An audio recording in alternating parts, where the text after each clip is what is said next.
अमावास्या तिथि रे जेपरि भाव रे कला अंधार घाटी देता है से भली भाव रे कला अंधार रे मध्य कालीमा को दूरीभूत करी महाप्रभु चंद्रमा रूपरे कला चंद्रमा रूपरे विराजमान करिछंती सेतिपाई नव यौवन दर्शन देखि महाप्रभुंकर एई दिन रे कौन करा जाई थाए महाप्रभुंकर नव यौवन रूपरे दर्शन करा जाई थाए। जय जगन्नाथ बंधुगण देखुता पुरी रे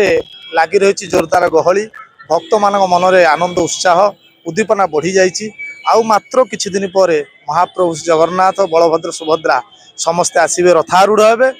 रथ में बसिक समस्ते जो भक्त मान दर्शन देवे। वर्तमान आसंता आज समय हूँ नव यौवन दर्शन से नव यौवन दर्शन भितर उपरे आमे सविशेष तथ्य जानिबा आम सह अछंती पुरी जन वरिष्ठ पंडित श्रीजुक्त सौम्यरंजन पंडा ताकटू सीधा सड़क आम प्रतिक्रिया नवा ये जो नव यौवन दर्शन या विषय पुंखानुपुंख भाव ताकटू पचारि बुझा। जय जगन्नाथ आम न्यूज रूम चैनल स्वागत कौन कह भाईना ये जो नव यौवन दर्शन कौन आर महत्व कौन नवनीरद सुंदर कांति तनु सुबदार विग्रह रम्य हनु अतिबेल समाकुल मने जगधीश कृपांकुर दीन जन महाप्रभु को जिते बड़े देखिए से सदा सर्वदा नुआ आज्ञा आउ गोटे महाप्रभुंकर नव यौवन दर्शन अर्थात भक्त भगवान भितर 15 दिन है दर्शन हो नथिला आ जिते बड़े महाप्रभु को प्रथम थर देखुंत भक्त से सदा सर्वदा तो नुआ देखाई जाती किंतु महाप्रभु जरूर जिते उठी जरूर उठी सारा पर महाप्रभु को अनेक प्रकार उपचार प्रदान करा भितर महाप्रभु को खड़ी लगी महाप्रभु को बनग लगी महाप्रभु अपूर्व सुंदर देखा जार नाम हूँ नव यौवन दर्शन उभा अमावास्या महाप्रभु उभा होती आज्ञा जेपरी भाव में अमावास्यार कला अंधार को दूरीभूत करदे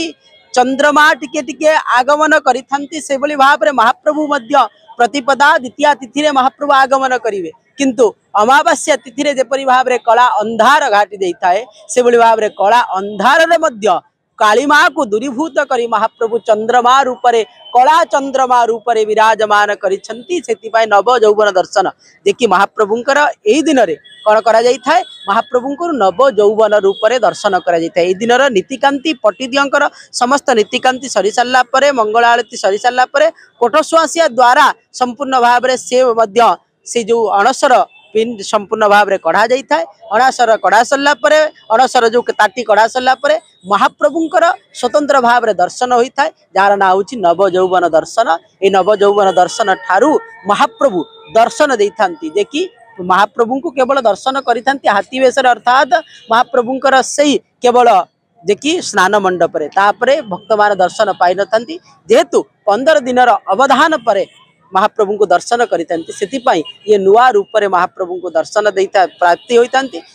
महाप्रभुंकर यही दर्शन ना हूँ नव यौवन दर्शन। निश्चित भाव में आम पंडित नव यौवन विषय जानिले से जो महाप्रभु ज्वर थे से केमती कौन नीतिकांति गुप्त नीति हेले नव यौवन आसिले पुणी अनेक कथा बुझा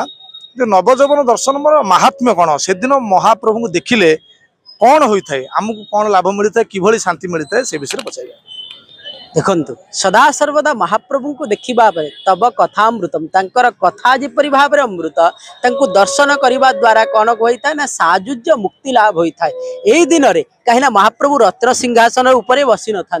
कौटी बसी था ना अणसर पिंडी उपरे महाप्रभु विराजमान करती अधिक पाखरे दर्शन कर सुजोग प्राप्ति होता है कहीं महाप्रभु क्योंठारे भी जे करती बस विराजमान करते सबुठारु कह कथा भीतर काठ आगरे महाप्रभु विराजमान करती अतीब सुंदर आउ संपूर्ण भाव में महाप्रभु को देखिबार सुजोग प्राप्ति होता है आउ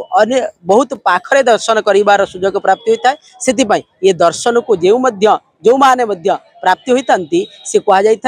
पुनर्जन्म न विद्यते जेपरि भाव में पुनर्जन्म तांकर हुए ना आ समस्त प्रकार पाप ताप संताप को महाप्रभु यही दिन जेपरि भाव में अंधकार को दूरीभूत करी सूर्य आगमन करती से भाव में आम भितर थिबा समस्त पाप को संपूर्ण भाव में महाप्रभु दूरीभूत कर दियंती नव यौवन दर्शन।